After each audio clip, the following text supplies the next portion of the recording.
નમસ્કાર. ચલો આજે એક બહુ જ રસપ્રદ વિષય પર વાત કરીએ.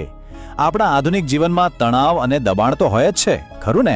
પણ શું એનો કોઈ ઉકેલ છે? આજે આપણે એક એવા પ્રાચીન પણ ખૂબ જ શક્તિશાળી વિચાર વિશે જાણીશું જે આમાં મદદ કરી શકે છે. ખરેખર ભવિષ્યની ચિંતા કોને નથી થતી? આપણે બધા જ એવી ક્ષણોમાંથી પસાર થયા હોઈએ છીએ જ્યાં આગળ શું થશે એ એક જ સવાલ મનમાં ઘુમરાયા કરતો હોય છે. અને આ અનિશ્ચિતતા જ આપણને ઘણીવાર વર્તમાનમાં જીવતા રોકે છે. અને પછી તો મનમાં સવાલોની વણઝાર ચાલુ થઈ જાય છે, નહીં? શું હું સફળ થઈશ?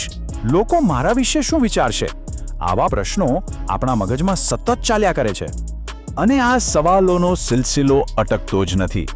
એક પછી એક એ આપણા મનમાં તણાવનું એવું જાળું ગૂંથે છે જેનો અનુભવ લગભગ આપણે સૌએ ક્યારેક ને ક્યારેક તો કર્યો જ હશે.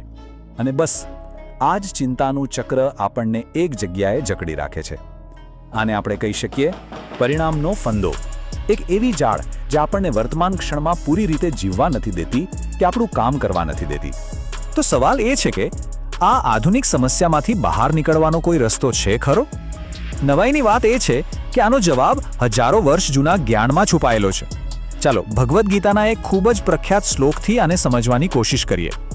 આ શ્લોક કર્મનો આખો સિદ્ધાંત એક જ લીટીમાં સમજાવી દે છે. ખરેખર તો આ એક જ વિચારમાં કુશળતાપૂર્વક કર્મ કેવી રીતે કરવું એનું આખું માળખું સમાયેલું છે. એ આપણને શીખવે છે કે આપણી ખરી શક્તિ અને આપણું નિયંત્રણ ક્યાં છે અને ક્યાં નથી.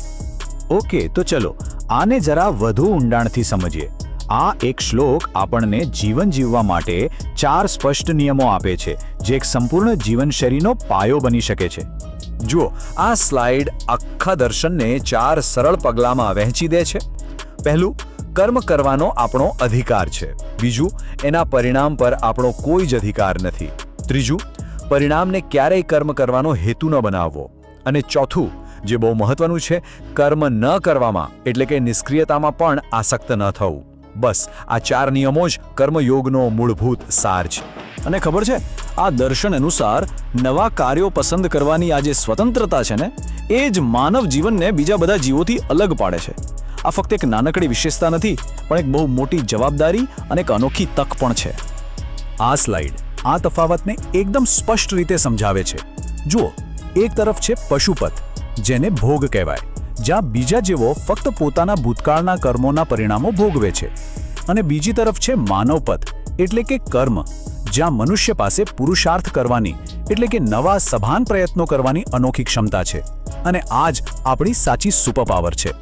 તો અહીં મુખ્ય મુદ્દો એ છે કે આ ક્ષમતા કોઈ સામાન્ય વાત નથી. આ દર્શન પ્રમાણે આ જ તો માનવ જન્મનો મૂળ હેતુ છે. આ સ્વતંત્રતાનો સાચો ઉપયોગ કરીને જ કોઈ પણ વ્યક્તિ આધ્યાત્મિક ઉન્નતિના માર્ગે આગળ વધી શકે છે. હવે આ દર્શનનો અર્થ એ નથી કે આપણે નિષ્ક્રિય થઈ જવાનું છે, બલકે એ આપણને 2 સામાન્ય ભૂલોથી બચવા વિશે ચેતવે છે. આ 2 એવા ફંદા છે જે આપણને કર્મચક્રમાં ફસાવી રાખે છે. ચાલો જોઈએ કે આ ફંદા કેવી રીતે કામ કરે છે. આ ટેબલ બતાવે છે કે કેવી રીતે 2 અલગ અલગ પ્રકારની આસક્તિ આપણને બાંધે છે. પહેલી છે પરિણામો સાથેની આસક્તિ, જે જુસ્સો અને અહંકાર એટલે કે રજોગુણમાંથી જન્મે છે. અને બીજી છે નિષ્ક્રિયતા સાથેની આસક્તિ, એટલે કે કશું જ ન કરવું, જે આળસ અને ડર એટલે કે તમોગુણમાંથી આવે છે. અંતે તો બંને બંધન અને દુઃખનું જ કારણ બને છે. અને આ વાક્ય આખા દર્શનનો સાર કહી દે છે. સમસ્યા કર્મમાં નથી કે એના પરિણામમાં પણ નથી. સમસ્યા છે આસક્તિમાં. પછી ભલે એ સફળતાની હોય કે નિષ્ક્રિયતાની, બંધનનું મૂળ કારણ તો આસક્તિ જ છે. તો હવે આપણે આ આખી ચર્ચાના સૌથી મહત્વના ભાગ પર આવીએ છીએ, અનાસક્તિની સ્વતંત્રતા. સાચી મુક્તિ ભવિષ્યના કોઈ ઇનામમાં નથી, પરંતુ વર્તમાનની પ્રક્રિયામાં જ છે. આ દ્રષ્ટિકોણ આપણું ધ્યાન ભવિષ્યની ચિંતાઓમાંથી હટાવીને વર્તમાનના કર્મની ગુણવત્તા પર લાવે છે. જ્યારે આપણે પ્રક્રિયામાં એટલે કે આપણા પ્રયત્નમાં પૂરેપૂરા ડૂબી જઈએ છીએ, ત્યારે પરિણામની ચિંતા આપોઆપ ઓગળી જાય છે. કારણ કે આપણી ખરી શક્તિ આપણા પ્રયત્નમાં છે, પરિણામમાં નહીં. કેમ કે પરિણામ તો આપણા હાથમાં છે જ નહીં. આ જે પ્રથા છે એનું એક ખાસ નામ છે કર્મયોગ.